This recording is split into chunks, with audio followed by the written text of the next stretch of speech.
삼촌, 오늘 엄마 오시죠? 15살 조카가 보낸 문자 한 통. 그런데 발신자는 모르는 번호였고 조카는 제 아내를 엄마라고 불렀습니다. 3초 만에 제 15년 결혼 생활이 흔들리기 시작했습니다. 더 충격적인 건 그 조카가 사실은 조카가 아니었다는 겁니다. 아내가 23세 낳아 입양 보냈던 혼외 딸이었습니다. 민석 씨, 은채는 내 딸이야. 카페에서 떨리는 목소리로 고백하던 아내. 학교 앞에서 엄마라고 부르며 매달리던 그 아이. 그리고 그 모든 진실을 15년 동안 숨겨온 거짓말. 저는 42살 평범한 물류회사 대리 한민석입니다.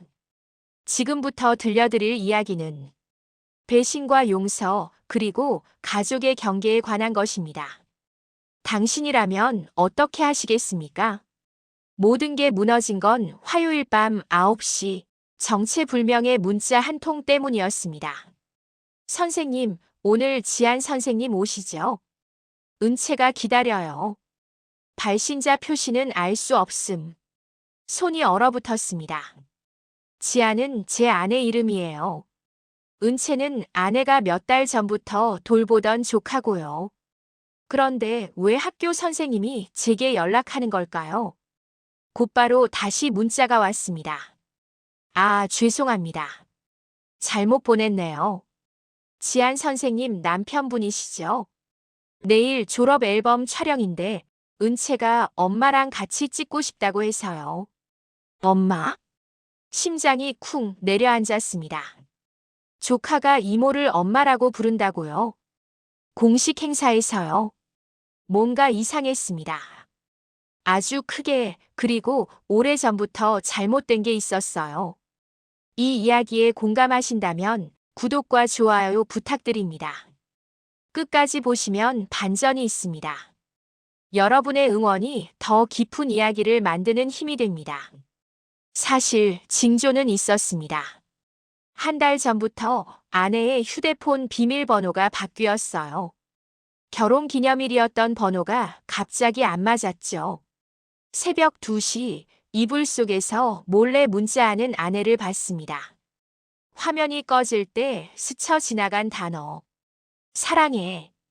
그때는 의심하지 않았어요. 저는 평생 의심이라는 단어를 멀리했으니까요. 아버지 때문이었습니다. 술 취한 아버지는 늘 어머니를 의심했어요. 돈 어디 숨겼어? 남자 만나고 다니지. 빈 소주병이 벽에 부딪혀 깨지고 어머니는 가느다란 비명을 질렀죠. 옷장 안에 숨어 귀를 막던 어린 시절, 어머니가 문틈으로 속삭였습니다. 민서가 의심은 집을 무너뜨린단다. 그래서 저는 평생 믿음을 택했습니다. 아내를 의심하는 대신 믿었죠. 그런데 지금 그 믿음이 얇은 유리컵처럼 깨지기 직전이었습니다. 다음 날 새벽 결심했습니다. 확인해야 했어요. 아내가 샤워하러 간 사이 재빨리 그녀의 휴대폰을 집어들었습니다. 손이 떨렸죠. 비밀번호 첫 시도 제 생일. 틀렸습니다. 두 번째 시도 결혼기념일. 또 틀렸습니다. 세 번째 시도 은채의 생일. 화면이 켜졌습니다. 조카 생일을 비밀번호로요. 문자함을 열었습니다. 가장 최근 대화는 은채아였어요. 엄마, 내일 졸업 앨범 촬영이에요. 꼭 와주세요. 그럼 당연하지. 엄마가 제일 앞자리에서 응원할게. 사랑해요, 엄마. 나도 사랑해, 우리 딸. 우리 딸. 숨이 막혔습니다. 화장실 문 여는 소리에 황급히 휴대폰을 내려놓았죠. 민석 씨, 오늘 일찍 나가야 해. 기관에 긴급 회의가 있어. 아내는 거짓말을 너무 자연스럽게 했습니다.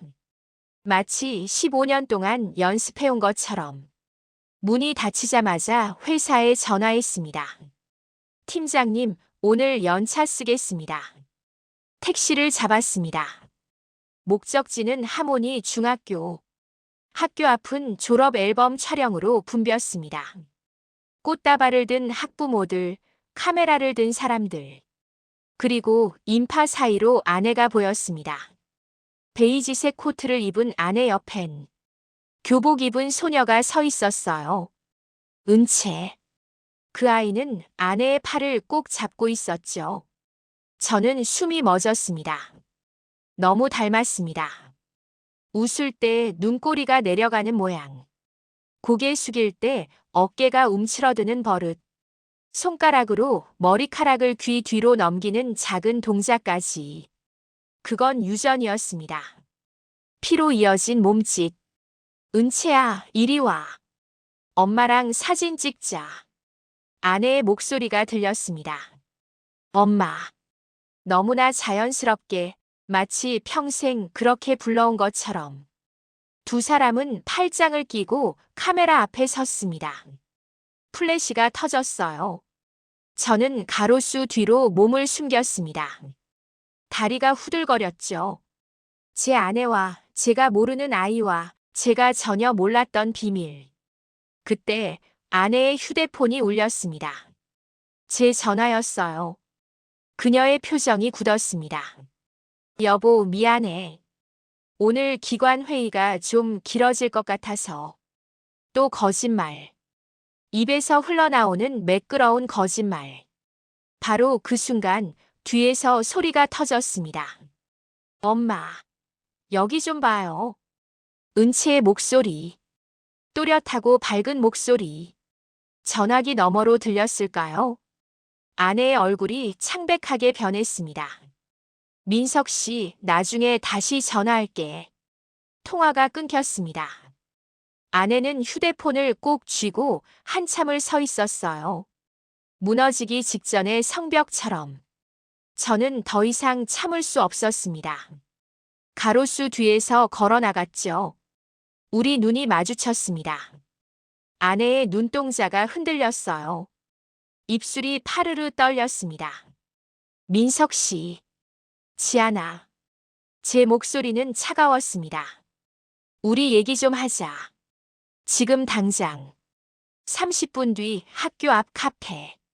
은채는 친구들과 교실로 돌아갔고 우리 둘만 남았습니다. 테이블 위로 햇살이 비쳤지만 공기는 얼음장 같았어요. 아내는 말없이 머그컵 손잡이만 돌렸습니다. 한참 만에 고개를 들었죠.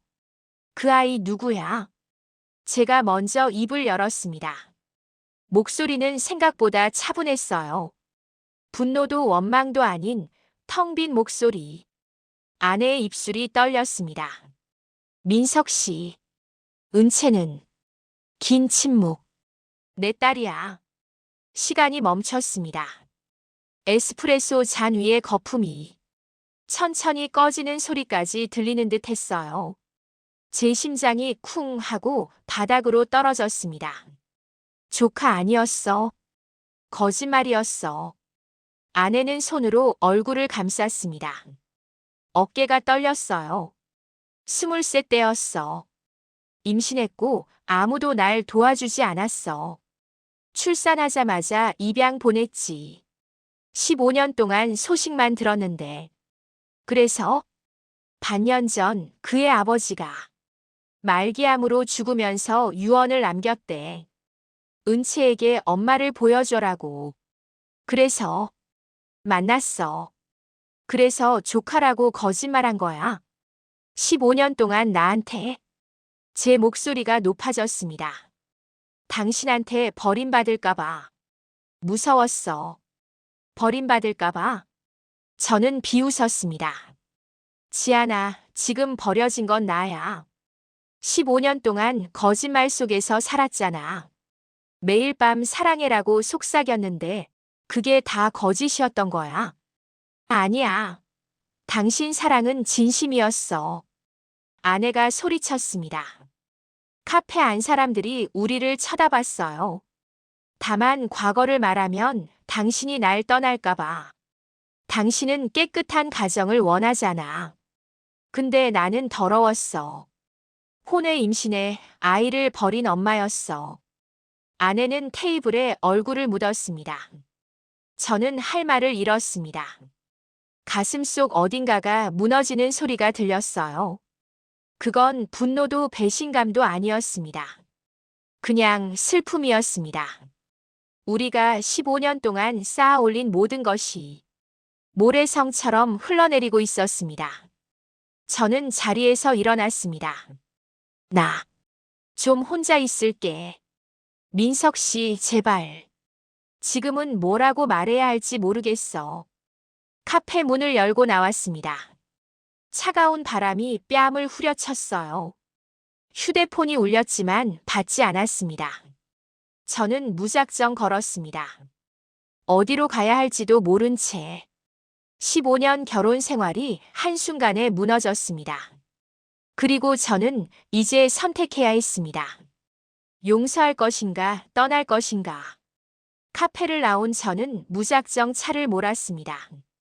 신호등이 바뀌는 것도 경적 소리도 귀에 들어오지 않았어요. 머릿속엔 아내의 마지막 말만 맴돌았습니다. 당신 사랑은 진심이었어. 진심이라고요? 그럼 거짓말은 뭐죠? 사랑과 거짓말을 동시에 할 수 있나요? 어느새 해안도로에 와 있었습니다. 차를 세우고 바다를 바라봤어요. 파도가 철썩거렸습니다. 그 소리가 아버지의 고함처럼 들렸어요. 말 안 해. 돈 어디 숨겼냐고. 쾅. 빈 소주병이 벽에 부딪히던 소리. 깨진 유리 조각들이 형광등빛에 반짝이던 기억. 어머니는 그때마다 저를 옷장에 숨기고 몸으로 아버지를 막아섰죠. 민석이 앞에선 그러지 마. 제발. 그때 저는 다짐했습니다. 절대 아버지처럼 살지 않겠다고. 의심하지 않고 믿음으로 가정을 지키겠다고. 그런데 지금 제가 믿었던 모든 것이 거짓이었다면?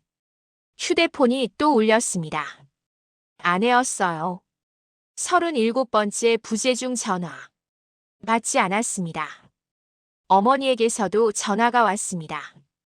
이것도 무시했죠. 해가 지고 있었습니다.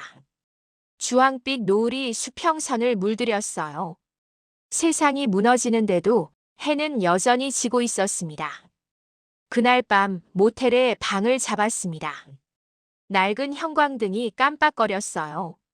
침대에 누워 천장을 바라봤습니다. 결혼 반지가 차갑게 빛났죠. 휴대폰을 켰습니다. 문자 52개. 대부분 아내였어요. 마지막 문자를 열었습니다. 민석 씨, 어디 있어요? 제발 연락 좀 해줘요. 내가 잘못했어. 다 내 잘못이야. 근데 제발 무사하다는 말만이라도. 문자 끝에 물방울 이모티콘 여러 개. 이상했습니다. 저는 분노해야 하는데 가슴이 저려왔어요. 아내를 미워해야 하는데 그녀가 얼마나 외로웠을지 상상이 됐습니다. 23 대학 졸업반. 뱃속에 아이를 품고 세상 그 누구도 편이 되어주지 않던 시절. 병원 침대에서 갓 낳은 아기를 단 한 번도 안아보지 못하고 넘겨야 했던 순간.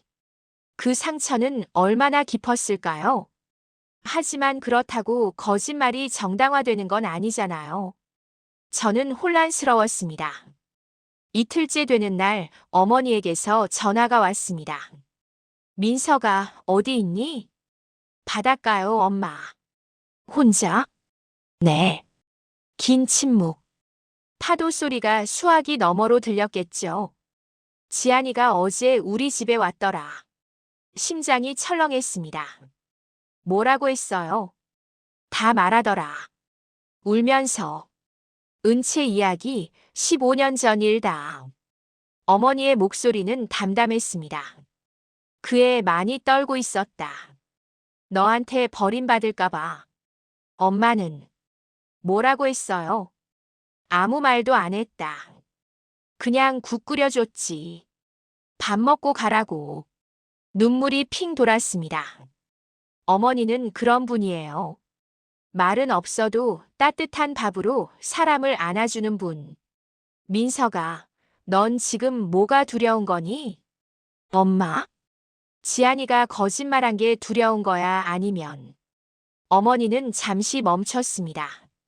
내 안에 있는 내 아버지가 두려운 거야. 숨이 막혔습니다. 너 아버지는 늘 의심했다. 증거도 없이, 이유도 없이. 그게 우릴 무너뜨렸지. 근데 넌 반대야. 너무 믿어. 상처받을까봐 확인조차 안 하고 그냥 믿어버리지. 그게 잘못인가요? 잘못은 아니다. 근데 민서가 사람은 완벽하지 않아.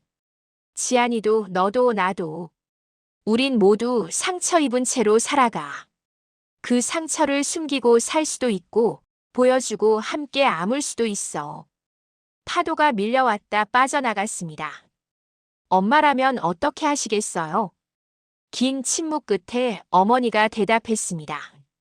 난 평생 진실 때문에 상처받았고 거짓말 때문에 더 큰 상처도 받았다. 그래서 뭐가 정답인지 모르겠다. 다만, 지안이 그 애가 숨긴 건 분명 잘못이야. 근데 그 애가 그 잘못을 어떻게 책임지려 하는지 봐라. 도망가는지 아니면 마주서는지. 통화가 끊겼습니다. 저는 모래사장에 주저앉았습니다. 밤하늘엔 별이 총총했어요. 어렸을 때 아버지가 술 취하지 않은 날 단 한 번 저를 데리고 바닷가에 온 적이 있었습니다. 민서가 저 별 보이냐? 저건 다 죽은 별이야. 빛이 우리한테 오는데 몇만 년 걸렸거든. 근데 우린 그걸 보고 있잖아. 무슨 뜻이에요? 죽어도 빛은 남는다는 뜻이지. 그때는 몰랐습니다. 지금은 알 것 같았어요. 사랑도 그런 게 아닐까요? 상처받고 배신당해도 그 안에 진심이 있었다면 그 빛은 남는 게 아닐까요? 사흘째 되는 날 저녁, 저는 결국 집으로 돌아갔습니다. 현관문을 여는 손이 떨렸어요. 열쇠 돌리는 소리가 유난히 크게 들렸습니다. 거실엔 불이 켜져 있었습니다. 어머니가 소파에 앉아 뜨개질을 하고 계셨어요. 엄마, 왜 여기 계세요? 지안이가 혼자 있기 힘들어할 것 같아서. 지안이는요? 방에 있다. 사흘째 밥도 제대로 안 먹고. 어머니는 뜨개질 바늘을 내려놓고 제 손을 잡았습니다. 민서가, 넌 선택해야 한다. 용서할 거냐 말 거냐. 그건 내 몫이야. 근데 어떤 선택을 하든 후회 없는 쪽을 선택해라. 어머니는 부엌으로 저를 데려갔습니다. 가스레인지에 냄비가 올라가 있었어요. 미역국. 지안이 생일 다음 주잖니. 내가 미리 끓여뒀다. 데워 먹어. 엄마.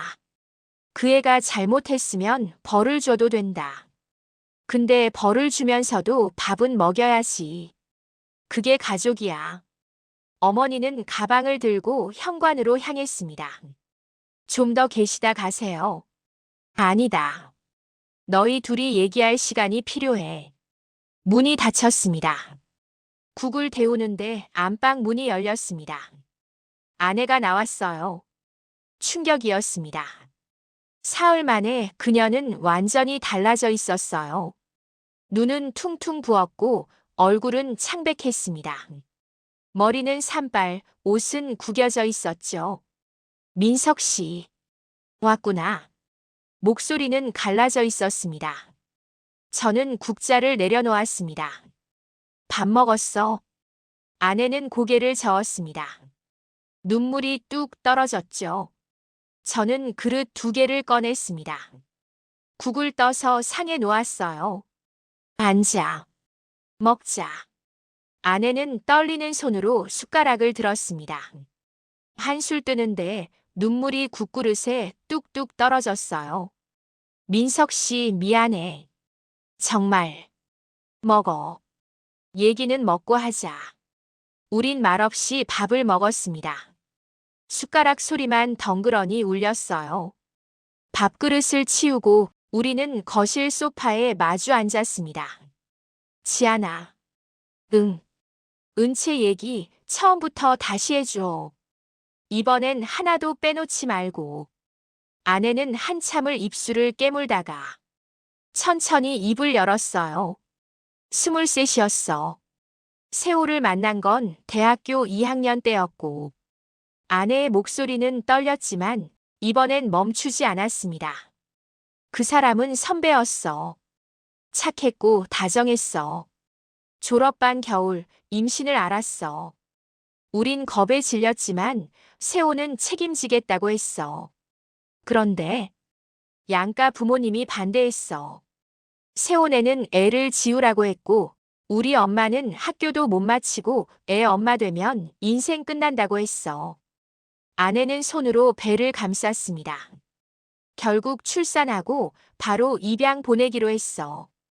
세호는 나중에 다시 찾자고 했지만 출산 후 석 달 만에 연락을 끊었어. 그래서 15년 동안 못 잊었어. 매년 그의 생일이 되면 케이크를 사서 혼자 불을 켰어. 잘 살고 있을까 중얼거렸지. 아내의 눈에서 눈물이 주르륵 흘러내렸습니다. 그러다 반년 전 입양기관에서 연락이 왔어. 세호가 말기 췌장암으로 죽어가면서 유언을 남겼대. 은채에게 친엄마를 찾아주세요라고. 저는 숨을 깊이 들이마셨습니다. 은채는 양부모님이 일찍 돌아가셨고 친척 집을 전전하며 자랐대. 그 애는 엄마가 누군지 궁금해했고 기관에서 내 연락처를 줬어. 처음 통화했을 때 아내는 목이 메었습니다. 안녕하세요. 저 최은채라고 해요라고. 떨리는 목소리로 말하는데 심장이 터질 것 같았어. 그래서 조카라고 거짓말한 거야. 당신한테 말하고 싶었어. 진짜야. 근데 입이 떨어지지 않았어. 당신은 깨끗한 가정을 원하잖아. 시댁 문제도 친정 문제도 없는 평범한 결혼. 그런데 나는 혼외 자식이 있는 여자였어. 당신이 날 버릴 것 같았어. 지안아. 제 목소리가 높아졌습니다. 나도 완벽하지 않아. 우리 집안이 얼마나 엉망이었는지 당신도 알잖아. 근데 나는 당신한테 다 말했어. 아버지가 얼마나 폭력적이었는지. 그런데 당신은 15년 동안 거짓말했어. 미안해. 미안하다는 말로 해결될 문제가 아니야. 고함이 터져 나왔습니다. 순간 저는 얼어붙었어요. 지금 제 목소리가 아버지와 똑같았습니다. 아내는 소파 구석으로 몸을 움츠렸습니다. 떨고 있었어요. 미안. 제가 먼저 사과했습니다. 소리 질러서 미안해. 나도 혼란스러워. 그때 초인종이 울렸습니다. 밤 10시가 넘은 시각. 누가 올까요? 문을 열자 은채가 서 있었습니다. 교복 위에 얇은 바람막이만 걸친 채 눈은 빨갛게 부어 있었고 손에 작은 쇼핑백을 들고 있었죠. 안녕하세요. 삼촌. 아이의 목소리가 떨렸습니다. 저 이모 계세요? 전화를 안 받으셔서 걱정돼서 왔어요. 뒤에서 아내가 뛰어나왔습니다. 은채야. 이 밤에 왜 혼자? 이모가 너무 오래 우셔서. 아이는 쇼핑백을 내밀었습니다. 약국에서 이거 샀어요. 눈 부은 거 바르는 거요. 그리고 은채는 주머니에서 구겨진 편지 봉투를 꺼냈습니다. 제가 편지를 썼어요. 아저씨한테. 저는 망설이다가 봉투를 받았습니다. 아이의 손이 얼음장처럼 차가웠어요. 들어와. 일단 들어와. 현관에 슬리퍼를 밀어주자 은채는 조심스럽게 신었습니다. 부엌에서 뭐 좀 가져올게. 저는 주방으로 가서 코코아를 탔습니다. 컵을 데우는 동안 손이 떨렸어요. 이 아이는 제 아이가 아니지만 아내의 딸입니다. 그리고 지금 제 거실에 앉아 있습니다. 코코아를 건네자 은채는 조심스럽게 받아들었어요. 감사합니다. 뜨거우니까 천천히 마셔. 아내는 아이 옆에 바짝 붙어 앉아 아이의 바람막이를 만지작거렸습니다. 얘야, 이렇게 얇게 입고 감기 걸리겠다. 괜찮아요. 저 튼튼해요. 은채는 웃으려 했지만 입꼬리가 떨렸습니다. 저는 편지를 열었습니다. 아이의 둥근 글씨가 빼곡했어요. 아저씨께. 저는 최은채입니다. 아저씨가 저를 싫어하실 것 같아서 무서워요. 제가 태어나지 말았어야 했나요? 그럼 이모가 아저씨한테 거짓말 안 했을 텐데. 근데 저는 이모를 정말 좋아해요. 학교 끝나고 집에 가면 아무도 없을 때 이모가 밥 해주고 숙제 봐주면 너무 행복했어요. 처음으로 엄마라고 부를 수 있어서 기뻤어요.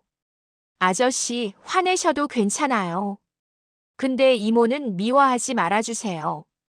이모는 저 때문에 15년 동안 많이 울었어요. 제 잘못이에요. 죄송합니다. 은채 올림. 글씨가 번져 있었습니다. 아이가 울면서 쓴 거겠죠. 목이 메었습니다. 저는 편지를 내려놓고 은채를 바라봤어요. 은채야. 네. 아이는 겁먹은 눈으로 저를 올려다봤습니다. 양부모님 돌아가시고 어떻게 지냈어? 은채는 입술을 깨물었습니다. 친척 집을 5번 옮겼어요.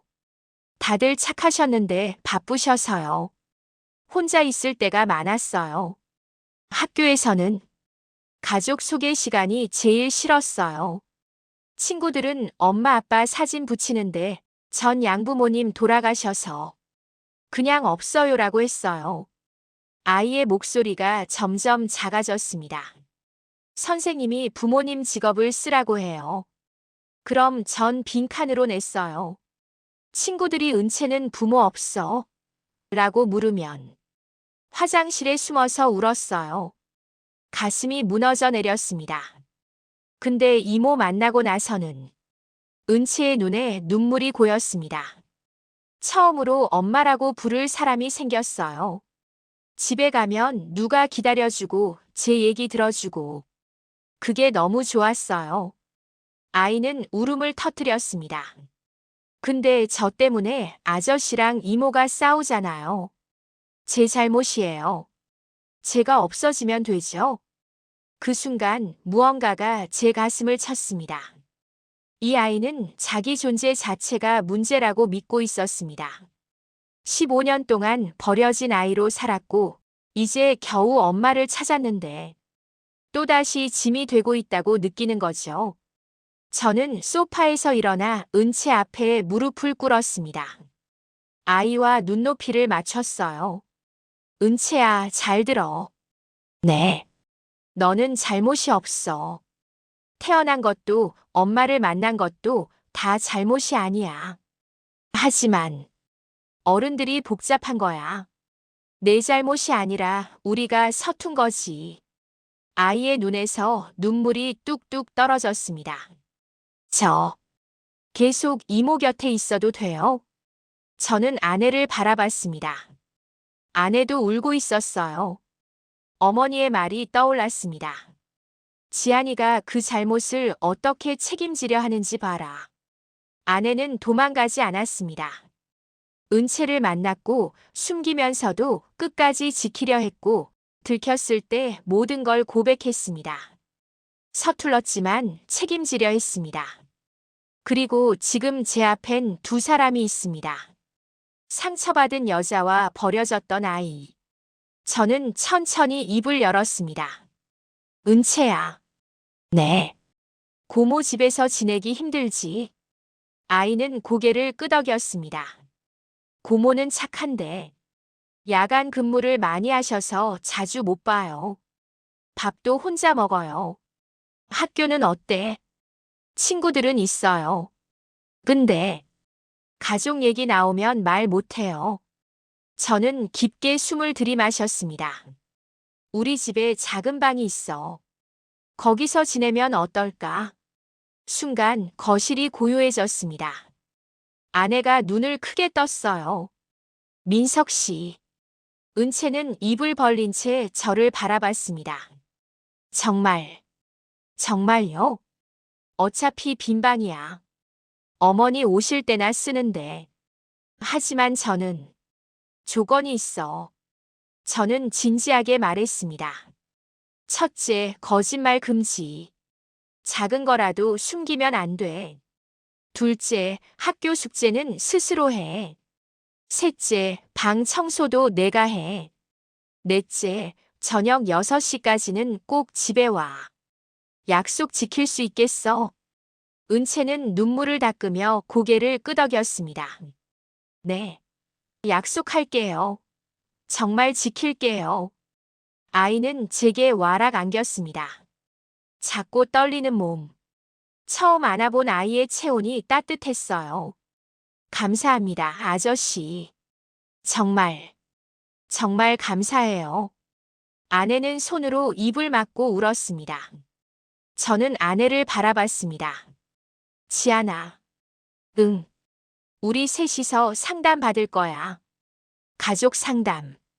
제대로 된 가족이 되려면 전문가 도움이 필요해. 그래요, 뭐든지 할게. 그리고 이것만큼은 확실히 해둘게. 저는 두 사람을 번갈아 봤습니다. 우리 집에서 거짓말은 끝이야. 작은 거라도 숨기지 말자. 상처는 빨리 드러낼수록 덜 골마. 약속하자. 약속해요. 아내와 은채가 동시에 대답했습니다.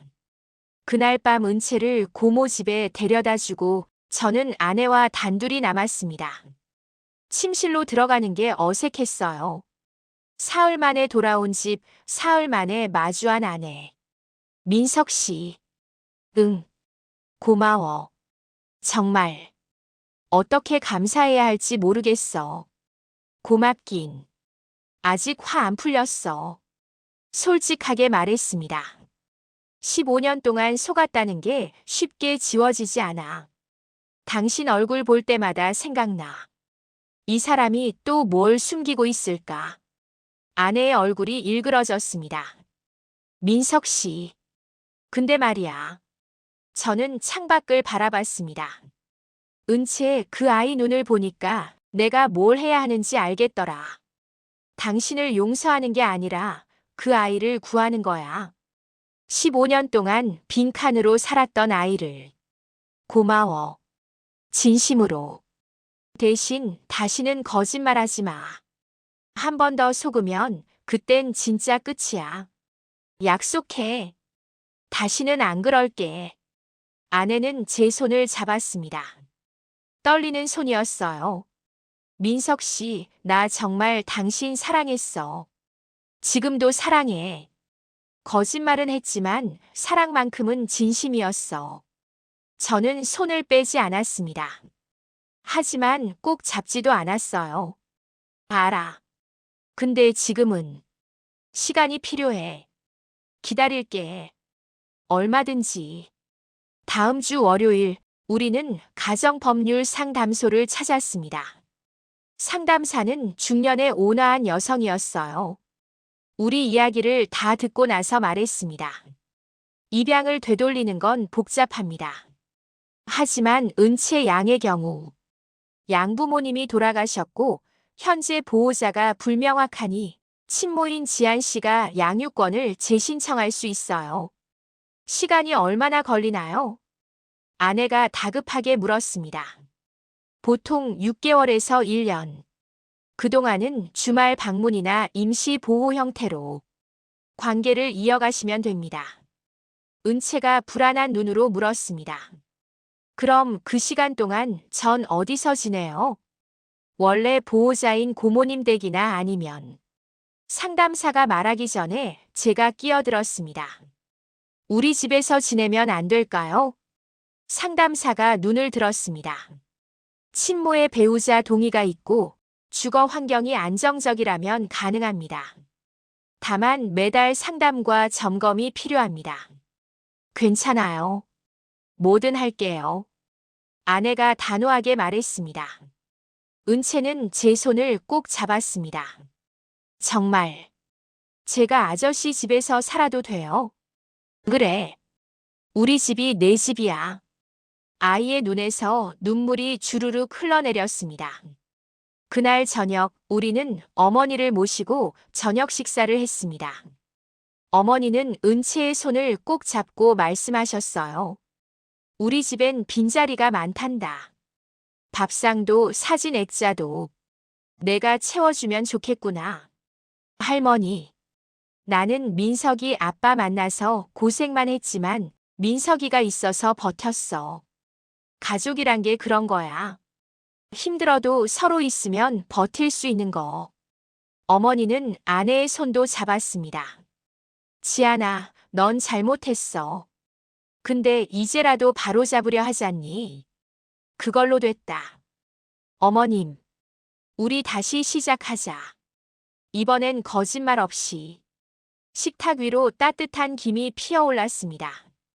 된장찌개 냄새가 집안을 가득 채웠어요.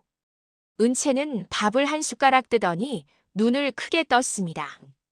와, 맛있어요. 그래, 많이 먹어. 아내가 은채 그릇에 반찬을 듬뿍 담아줬습니다. 그 모습을 보니 문득 깨달았습니다. 이게 가족이구나. 피로만 이어진 게 아니라 선택으로 만들어지는 것. 상처를 감추는 게 아니라 드러내고 함께 아물어가는 것.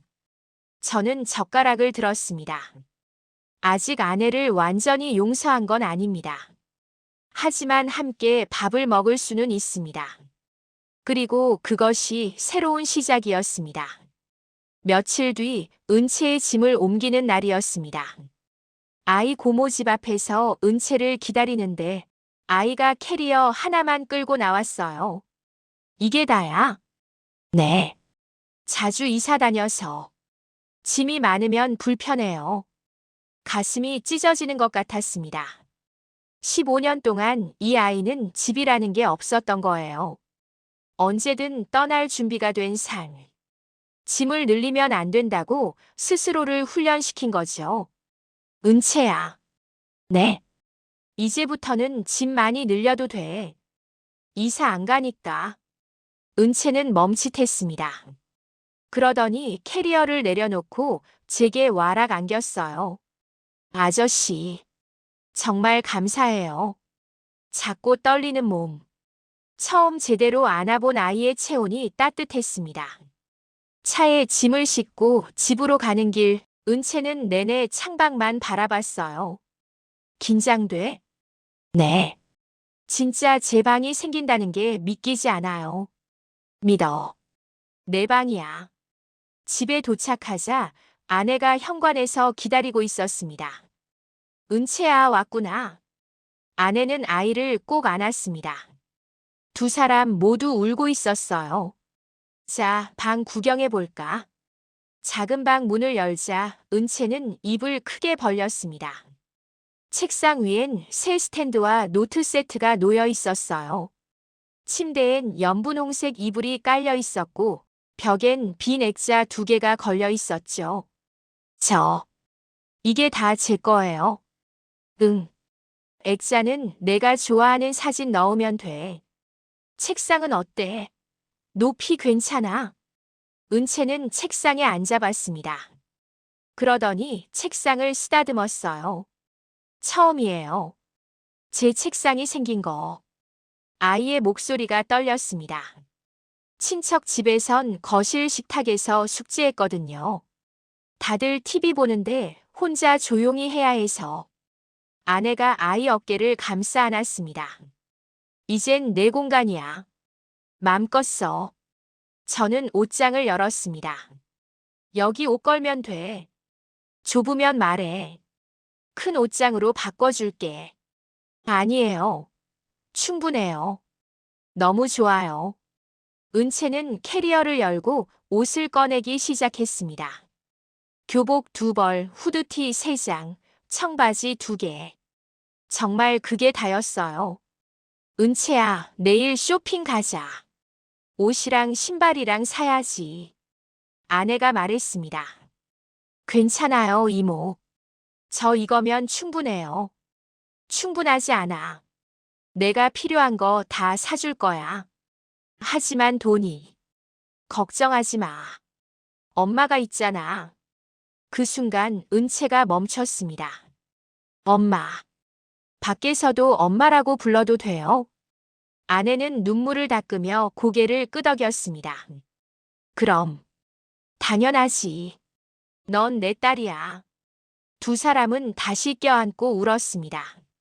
저는 문 밖으로 나와 거실로 갔습니다. 가슴 한구석이 먹먹했어요. 그날 저녁 처음으로 셋이서 저녁을 먹었습니다. 식탁에 앉은 은채는 수저를 들고 망설였어요. 어서 먹어. 제가 말하자 아이는 조심스럽게 밥을 한 숟가락 떴습니다. 맛있어요. 많이 먹어. 반찬 더 필요하면 말하고. 은채는 밥을 먹다가 문득 물었습니다.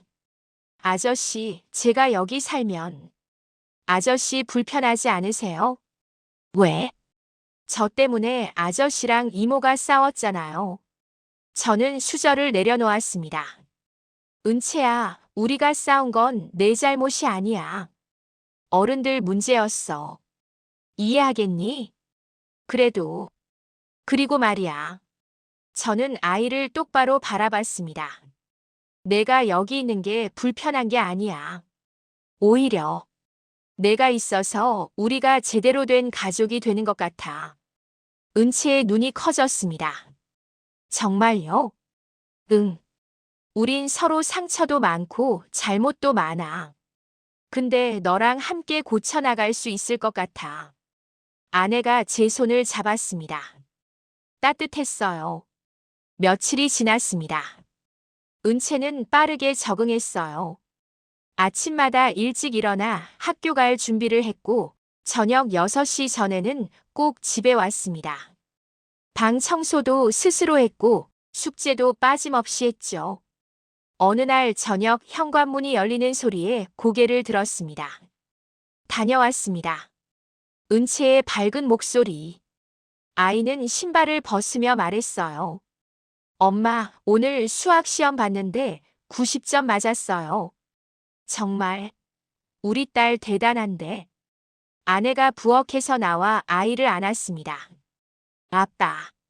순간 저는 얼어붙었습니다. 은채가 저를 아빠라고 불렀습니다. 아, 아빠, 이거 봐요. 선생님이 칭찬 도장 찍어줬어요. 아이는 시험지를 제게 보여줬습니다. 쑥스러운 듯 얼굴이 빨개져 있었어요. 아빠라고 불러도 돼요? 아니면 너무 이상해요? 목구멍이 뜨거워졌습니다. 부르고 싶으면 불러. 감사합니다, 아빠. 그 순간 제 안에서 무언가가 녹아내렸습니다. 얼음처럼 굳어있던 두려움, 배신감, 분노. 그 모든 게 천천히 녹아 흘러내렸어요. 주말, 우리는 첫 가족 상담을 받았습니다. 상담사는 차분한 목소리로 물었습니다. 은채 양, 지금 기분이 어때요? 좋아요. 처음으로 집이 생긴 것 같아요. 구체적으로 말해줄래요? 전에는 친척 집에 얹혀 사는 느낌이었어요. 조심해야 하고 패 끼치면 안 되고. 근데 지금은 제 방도 있고 제 책상도 있고 엄마 아빠가 있어요. 상담사는 고개를 끄덕이고 아내를 바라봤습니다. 지한 씨는요? 죄책감이 커요. 15년 동안 은채를 버려뒀고 남편한테 거짓말했고 전 좋은 엄마도 좋은 아내도 아니었어요. 하지만 지금은 바로잡으려 하고 계시죠? 네. 매일 은채한테 미안하고 남편한테도 미안해요. 근데 동시에 행복해요. 은채가 엄마라고 부를 때마다 심장이 터질 것 같아요. 상담사가 저를 바라봤습니다. 민석 씨는 어떠세요? 저는 한참을 생각했습니다. 솔직히 말하면 아직도 혼란스러워요.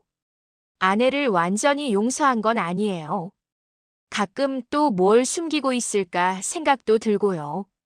그런데도 은채를 받아들이셨네요. 은채 때문이에요. 그 아이 눈을 보니까 제가 해야 할 일이 보였어요. 아내를 용서하는 게 아니라 은채를 구하는 거요. 15년 동안 빈칸으로 살았던 아이를. 상담사는 미소 지었습니다. 가족이 되는 건 순간이 아니라 과정이에요. 여러분은 지금 그 과정을 잘 걸어가고 계십니다. 상담을 마치고 나오는 길 은채가 제 손을 잡았습니다. 아빠. 응? 저. 학교에서 가족 사진 가져오래요. 우리 셋이 찍을까요? 저는 아내를 바라봤습니다. 아내도 저를 바라봤어요. 그래, 찍자. 정말요? 은채는 환하게 웃었습니다. 그럼 주말에 사진관 가자. 제대로 된 가족 사진. 네. 저 예쁜 옷 입을래요. 아이는 신이 나서 앞서 걸어갔습니다. 아내가 제 팔을 잡았습니다. 민석 씨 고마워. 정말. 어떻게 갚아야 할지. 갚을 거 없어. 그냥. 다시는 거짓말하지 마. 약속해. 절대 안 그럴게. 우리는 은채의 뒤를 따라 걸었습니다. 햇살이 따뜻했습니다. 바람이 부드러웠어요. 그리고 저는 깨달았습니다. 가족이란 완벽해서 되는 게 아니라 함께 상처를 아물게 하며 만들어가는 것이라고. 우리는 아직 완벽하지 않습니다. 하지만 함께 걷고 있습니다. 그리고 그것만으로 충분했습니다. 주말, 우리는 약속대로 사진관에 갔습니다. 은채는 새로 산 원피스를 입고 나왔어요. 연보라색 원피스에 흰색 가디건. 머리는 단정하게 묶었고 얼굴엔 수줍은 미소가 떠올라 있었습니다. 어때요? 이상하지 않아요? 예뻐. 우리 딸 정말 예쁘다. 아내가 아이의 머리를 쓰다듬었습니다. 사진관 사장님이 우리를 보더니 웃으며 말했어요. 가족 사진이시죠? 따님이 정말 엄마 닮으셨네요. 은채는 얼굴이 빨개졌습니다. 저는 그 모습을 보며 미소 지었어요. 사진을 찍는 동안 은채는 계속 긴장했습니다. 어깨가 굳어 있었고 웃음도 어색했죠. 은채야, 편하게 있어. 여긴 내 가족이잖아. 제 말에 아이는 조금씩 긴장을 풀었습니다. 자, 다들 카메라 보시고. 하나, 둘, 셋. 플래시가 터졌습니다. 그리고 그 순간 우리는 가족이 되었습니다. 사진 속에서. 사진을 찍고 나오는 길 은채가 물었습니다. 엄마, 이 사진 학교에 가져가도 돼요? 그럼. 당연하지. 친구들한테 우리 가족이라고 소개해도 돼요? 아내는 멈춰 섰습니다. 그리고 아이를 꼭 안았어요. 은채야, 우린 이미 가족이야. 숨길 필요 없어. 정말. 정말요? 응. 이제 당당하게 말해. 우리 엄마, 우리 아빠라고. 은채는 와락 울음을 터뜨렸습니다. 고마워요, 엄마. 정말. 정말 고마워요. 지나가던 사람들이 우리를 쳐다봤지만 상관없었어요. 우린 그렇게 한참을 서 있었습니다. 그날 저녁 어머니가 집에 오셨습니다. 할머니. 은채가 현관으로 뛰어나갔습니다. 어머니 모셨어요. 아내가 인사했습니다. 어머니는 큰 보자기를 들고 계셨어요. 은채 이불이랑 베개 새로 샀다. 겨울용으로. 할머니. 이거 다 져주는 거예요. 그럼. 우리 손녀 줄 거지. 은채는 눈물을 글썽였습니다. 감사합니다, 할머니. 그리고 말이야. 어머니는 가방에서 낡은 앨범을 꺼냈습니다. 이거 민석이 어릴 때 사진이야. 내가 보고 싶을 것 같아서. 앨범을 펼치자 제 어린 시절 사진들이 나왔어요. 초등학교 입학식 사진, 운동회 사진, 생일 사진. 아빠 어렸을 때 진짜 귀여웠네요. 은채가 웃으며 말했습니다. 그치? 우리 민석이가 그때는 정말 순했지. 어머니는 사진을 넘기다가 한 장을 가리켰습니다. 이건 민석이 중학교 때야. 이때 아버지가 집 나가시고 어머니의 목소리가 잠시 멈췄습니다.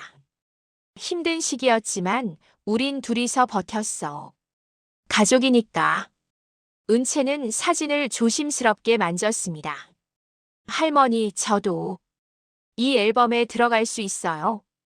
당연하지. 너도 우리 가족인데. 어머니는 빈 페이지를 펼쳤습니다. 여기부터 내 사진을 붙이자. 오늘 찍은 가족 사진도 넣고. 은채는 고개를 끄덕였습니다. 네, 할머니. 저녁 식사를 하며 어머니가 말씀하셨습니다. 지안아. 네, 어머님. 너 잘못한 건 잘못한 거야. 그건 변하지 않아. 아내의 얼굴이 굳었습니다. 하지만 말이야. 어머니는 아내의 손을 잡았습니다. 이제라도 바로잡으려 하잖니. 그걸로 됐다. 과거는 바꿀 수 없어. 근데 미래는 바꿀 수 있지. 어머님, 은채 잘 키워라. 그리고 민석이한테 잘해라. 그의 겉으론 단단해 보여도 속은 여려. 네, 명심하겠습니다. 어머니는 저를 바라봤습니다. 민석아. 네, 엄마. 용서는 한 번에 되는 게 아니야. 조금씩 천천히 하는 거지. 조급해하지 마. 알아요, 엄마. 그리고 은채. 네, 할머니. 넌 아무 잘못 없어. 당당하게 살아. 이제 내 뒤엔 가족이 있으니까. 은채는 눈물을 닦으며 고개를 끄덕였습니다. 식탁 위로 따뜻한 김이 피어올랐습니다. 된장찌개, 제육볶음, 시금치나물. 평범한 저녁 식사였지만 그 어느 때보다 특별했어요. 며칠 뒤 은채가 학교에서 돌아왔습니다. 엄마, 아빠. 아이는 신이 나서 소리쳤어요. 오늘 담임 선생님이 가족 사진 보시고 칭찬하셨어요. 가족이 화목해 보인다고. 정말? 네. 그리고 친구들도 부러워했어요. 우리 가족 사진 예쁘다고. 은채는 가방에서 종이 한 장을 꺼냈습니다. 이거 봐요. 우리 가족 소개하기 숙제인데요. 종이엔 아이의 둥근 글씨로 빼곡히 적혀 있었어요. 우리 엄마는 사회복지사입니다. 어려운 사람들을 도와주는 일을 해요. 엄마는 따뜻하고 착해요. 우리 아빠는 물류회사에 다닙니다. 아빠는 조용하지만 저를 많이 아껴주세요. 우리 할머니는 요리를 잘하세요. 할머니가 끓여주는 국이 세상에서 제일 맛있어요. 저는 이 가족이 정말 좋아요. 처음으로 우리 집이라고 말할 수 있어서 행복해요. 글 마지막엔 우리 가족 사진이 붙어 있었습니다. 아내는 종이를 보며 울었습니다. 저도 목이 메었어요. 은채야. 내 아빠. 내가 와줘서 고마워. 우리 가족이 되어줘서. 제가 더 감사해요. 저를 받아줘서. 은채는 저를 꼭 안았습니다. 그리고 그 순간 저는 깨달았습니다. 가족이란 피로만 이어지는 게 아니라는 것을. 선택으로, 용기로, 책임으로 만들어지는 것이라는 것을. 몇 달이 흘렀습니다. 법원에서 양육권 심사가 있던 날 판사가 물었습니다. 은채, 양, 지안 씨와 민석 씨 댁에서 사는 게 행복한가요? 네. 은채는 또렷하게 대답했습니다. 처음으로 제 방이 생겼고 제 책상이 생겼어요. 엄마는 매일 밥 해주시고 아빠는 숙제 도와주세요. 할머니는 주말마다 오셔서 맛있는 음식 해주시고요. 친모인 지안 씨를 어떻게 생각하나요? 사랑해요. 엄마예요. 민석 씨는요? 아빠예요. 제 진짜 아빠. 판사는 고개를 끄덕였습니다. 알겠습니다. 심사 결과는 다음 주에 나옵니다. 일주일 뒤 우리는 법원에서 서류를 받았습니다. 양육권 재신청 승인. 아내는 서류를 받아들고 주저앉아 울었습니다. 은채야. 이제 정말 우리 딸이야. 법적으로도. 은채도 울었습니다. 엄마. 두 사람은 그렇게 한참을 울었어요. 저는 그 모습을 보며 창밖을 바라봤습니다. 봄이 오고 있었습니다. 가로수에 연두색 잎이 돋아나고 있었어요. 겨울이 지나고 봄이 왔습니다. 우리 가족에게도. 그날 밤 저는 오랜만에 일기를 썼습니다. 2025년 5월 15일. 오늘 은채가 법적으로 우리 딸이 되었다. 6개월 전만 해도 상상할 수 없던 일이다. 아내의 거짓말을 알았을 때 세상이 무너지는 것 같았다. 15년 결혼 생활이 모래성처럼 흔들렸다. 하지만 은채를 만나고 그 아이의 눈을 보고 나서 깨달았다. 용서는 상대를 위한 게 아니라 나를 위한 것이라는 걸. 미움과 분노로 살 수는 없다는 걸. 아직도 가끔 아내를 보면 복잡한 감정이 든다.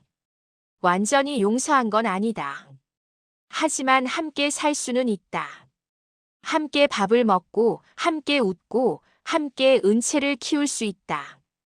그리고 그것만으로 충분하다. 진실은 칼이 아니라 때로는 봉합실이 된다. 상처를 드러내야 함께 아물 수 있다. 우리는 완벽한 가족이 아니다. 하지만 진짜 가족이다. 그리고 그게 가장 중요한 것이다. 1년 후, 은채는 고등학생이 되었습니다. 입학식 날 우리 셋은 함께 학교에 갔어요. 엄마 아빠 사진 찍어요. 은채는 교복을 입고 환하게 웃었습니다. 더 이상 빈칸으로 사는 아이가 아니었어요. 당당하게 우리 엄마, 우리 아빠라고 말하는 아이. 사진을 찍고 교실로 들어가는 은채의 뒷모습을 보며 아내가 말했습니다. 민석 씨 고마워. 정말 고마워. 이제 그만해. 고맙다는 말. 아니야. 매일 고마워. 은채를 받아줘서 날 용서해줘서. 용서는 아직도 진행 중이야. 솔직하게 말했습니다. 근데 말이야. 우리 잘하고 있는 것 같아. 가족으로서. 그렇지? 아내는 제 손을 잡았습니다.